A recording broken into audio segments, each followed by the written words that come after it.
नमस्कार, मैं हूं अंकुर। आप देख रहे हैं सत्य न्यूज़। एक नजर डालते हैं अब तक की सुर्खियों पर। कनाडाई प्रधानमंत्री जस्टिन ट्रूडो के खालिस्तानी आतंकी हरदीप सिंह निज्जर की हत्या के पीछे भारत सरकार का हाथ बताने के बाद दोनों देशों के संबंधों में तनाव हद से ज्यादा बढ़ गया है। पहले कनाडा सरकार ने भारत के राजनयिक पवन कुमार राय को निष्कासित किया और अब भारत ने भी दिल्ली स्थित कनाडाई उच्चायोग से एक सीनियर राजनयिक को निष्कासित करने का फैसला किया है। बता दें, जून में खालिस्तानी आतंकवादी हरदीप निज्जर की हत्या हो गई थी। प्रधानमंत्री ट्रूडो ने कहा था कि कनाडा की सुरक्षा एजेंसियां भारत सरकार और खालिस्तानी आतंकवादी की हत्या के बीच संबंध की जांच कर रही हैं। कनाडा के पीएम जस्टिन ट्रूडो के बयान को खारिज करते हुए अब भारत के विदेश मंत्रालय ने कहा है, संबंधित राजनयिक को अगले 5 दिनों के भीतर भारत छोड़ने को कहा गया है। ये फैसला हमारे आंतरिक मामलों में कनाडाई राजनयिकों के हस्तक्षेप और भारत विरोधी गतिविधियों में उनकी भागीदारी पर भारत सरकार की बढ़ती चिंता को दिखाता है। भारत के विदेश मंत्रालय ने कहा है कि इस तरह के निराधार आरोप खालिस्तानी आतंकवादियों और चरमपंथियों से ध्यान हटाने की कोशिश है, जिन्हें कनाडा में आश्रय दिया गया है और वे भारत की संप्रभुता और क्षेत्रीय अखंडता के लिए खतरा बने हुए हैं। इस मामले पर कनाडाई सरकार की निष्क्रियता लंबे समय से और निरंतर चिंता का विषय बन रही है। बता दें, कनाडा की विदेश मंत्री मेलोनी जोली ने कहा है कि जिस व्यक्ति को निकाला गया है वो देश में भारत की खुफिया agency research and analysis wing यानी रॉ का प्रमुख था।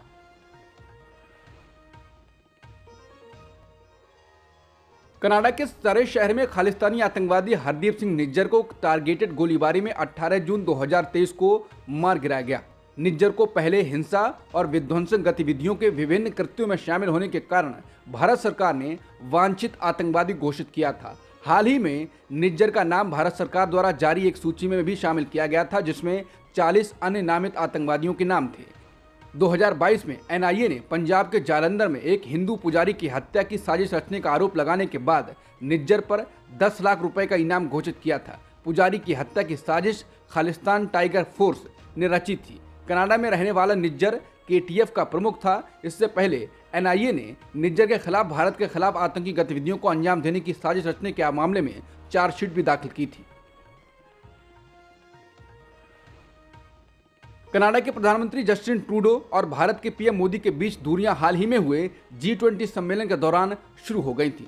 9-10 सितंबर को दिल्ली में G20 सम्मेलन हुआ था। इस सम्मेलन में हिस्सा लेने के लिए जस्टिन ट्रूडो भी भारत आए थे। सम्मेलन के दौरान आधिकारिक अभिवादन के दौरान ट्रूडो नरेंद्र मोदी से हाथ मिलाते हुए उस जगह से तेजी से निकलते हुए दिखे। इस तस्वीर को दोनों देशों के रिश्तों के बीच तनाव के तौर पर देखा गया। ट्रूडो और पीएम मोदी के बीच द्विपक्षीय वार्ता भी हुई थी। जानकारों ने इस वार्ता के बारे में कहा था कि यह मुलाकात अच्छी नहीं रही। बता दें, भारतीय प्रधानमंत्री कनाडा में सिख अलगाववादियों के आंदोलन और भारतीय राजनयिकों के खिलाफ हिंसा को उकसाने वाली घटनाओं को लेकर नाराज थे, जबकि जस्टिन ट्रूडो का कहना था कि भारत कनाडा की घरेलू राजनीति में दखल दे रहा है। कांग्रेस पार्टी ने मंगलवार को कनाडा के मुद्दे पर मोदी सरकार का समर्थन किया। कांग्रेस महासचिव और कम्युनिकेशन इंचार्ज जयराम रमेश ने कहा, देश हित और चिंता हर समय सर्वोपरि है। उन्होंने एक ट्वीट में कहा, भारतीय राष्ट्रीय कांग्रेस का हमेशा मानना रहा है कि आतंकवाद के खिलाफ हमारे देश की लड़ाई से कोई समझौता नहीं होना चाहिए, खासकर जब आतंकवाद भारत की संप्रभुता, एकता और अखंडता के लिए खतरा हो। हमारे देश के हितों और चिंताओं को हर समय सर्वोपरि रखा जाना चाहिए। बता दें, भारत के विपक्षी दल घरेलू मुद्दों पर सरकार के साथ मतभेदों के बावजूद आमतौर पर अंतर्राष्ट्रीय मुद्दों पर सरकार का समर्थन करते रहे हैं। व्हाइट हाउस ने कहा है कि जून में ब्रिटिश कोलंबिया में एक खालिस्तानी की हत्या में भारतीय सरकारी एजेंटों के शामिल होने के कनाडाई पीएम के आरोपों पर यूएसए बहुत ज्यादा चिंतित है। व्हाइट हाउस के राष्ट्रीय सुरक्षा परिषद के प्रवक्ता एंड्रियन वॉटसन ने एक बयान में कहा, हम प्रधानमंत्री ट्रूडो द्वारा संदर्भित आरोपों के बारे में बहुत ज्यादा चिंतित हैं। उन्होंने कहा, हम अपने कनाडाई भागीदारों के साथ लगातार संपर्क में हैं। यह ज्यादा महत्वपूर्ण है कि कनाडा की जांच आगे बढ़े और अपराधियों को कटघरे में लाया जाए। आज से सदन की कार्यवाही नए संसद भवन में शुरू हो गई। सेंट्रल हॉल में सभी सांसदों को संबोधित करते हुए प्रधानमंत्री मोदी ने कहा, आज नए संसद भवन में हम सब नए भविष्य का श्रृंगणेश करने जा रहे हैं। आज हम यहाँ विकसित भारत का संकल्प दोहराना, एक बार फिर संकल्पबद्ध होना और उसको परिपूर्ण करने के लिए जी जान से जुटने के इरादे से नए भवन की ओर प्रस्थान कर रहे हैं। सोनिया गांधी ने कहा है कि महिला आरक्षण विधेयक अपना है। उनकी ये प्रतिक्रिया इस विधेयक के संसद में पेश किए जाने की संभावना के बीच आई है। बता दें, एक दिन पहले राज्य मंत्री प्रहलाद सिंह पटेल ने एक्स पर पोस्ट किया था कि कैबिनेट ने महिला आरक्षण विधेयक को मंजूरी दे दी है, लेकिन 1 घंटे के भीतर उस पोस्ट को उन्होंने हटा दिया। हालांकि जब ये खबर आई तो कांग्रेस ने कहा कि वो उस कथित कदम का स्वागत करती है। पार्टी लंबे समय से ये मांग उठाती रही है।